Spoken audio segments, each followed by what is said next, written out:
depends on the word. ஓகேங்களா? அப்ப actual vowel followed by r னா 3 different sounds வரும்னு சொல்லிட்டேங்களா? அது என்ன மாதிரியான sounds அப்படின்னு பாப்போம். Number 1 actual sound. இப்ப group wise நம்ம learn பண்ண போறோம் அப்படின்றப்ப இந்த 42 sounds learn பண்றோம் இல்லையா? அதுல actual sounds learn பண்ணுவோம். அதாவது இப்ப AR R அப்படின்னு சொல்லணும்னு சொல்லியிருக்கேன். ER R அந்த மாதிரி சொல்றோம் இல்லைங்களா? அது actual sound குள்ள வருது. இது number 1. Number 2 alternative sound. ஓகேங்களா?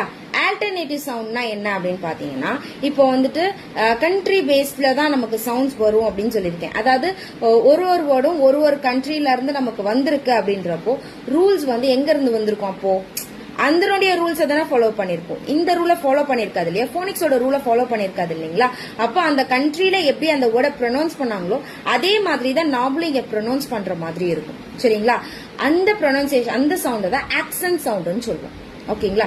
Number 1 actual sound, number 2 accent base sound. ஓகேங்களா? இந்த சவுண்டை யூஸ் பண்ற மாதிரி இருக்கும். தேர்ட் சவுண்ட் என்ன அப்படின்னு பாத்தீங்கன்னா ஸ்வாசம். காமனா நம்ம யூஸ் பண்ணோம் இல்லைங்களா அப்படின்ற சவுண்ட், அந்த சவுண்டை இங்க நீங்க யூஸ் பண்ற மாதிரி இருக்கும். ஓகேங்களா? சின்ன எக்ஸாம்பிள் பார்ப்போம்ல. இப்போ எக்ஸாம்பிள் CAR. இந்த வேர்டை நீங்க எப்படி ப்ரொனவுன்ஸ் பண்ணுவீங்க? கார் காருன்னு தானே சொல்றீங்க. இது ஆக்சுவலா ஏஆரோட சவுண்ட் ஆர் அப்படிங்கறதுனால நீங்க நார்மலா போயிட்டீங்க. இப்போ இது என்ன அப்படின்னா இது அமெரிக்கன் இங்கிலீஷ் படி சொல்ற சவுண்ட். ஏஆரோட சவுண்ட் ஆர் ஆர் அப்படின்னு அமெரிக்கன் இங்கிலீஷ் படி வந்த சவுண்ட் அப்படிங்கறதுனால நீங்க ஆர்னு யூஸ் பண்ணிக்கிட்டீங்க. ஓகேங்களா? இது ஆக்சுவல் சவுண்ட். செகண்ட் சவுண்ட் வந்து ஆக்சன்ட் பேஸ் சவுண்ட்.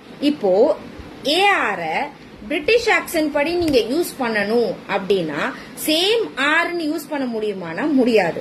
ஓகேங்களா? அப்ப என்ன யூஸ் பண்ணணும் அப்படின்னா சவுண்ட்ல யூஸ் பண்ணணும். ஓகேங்களா?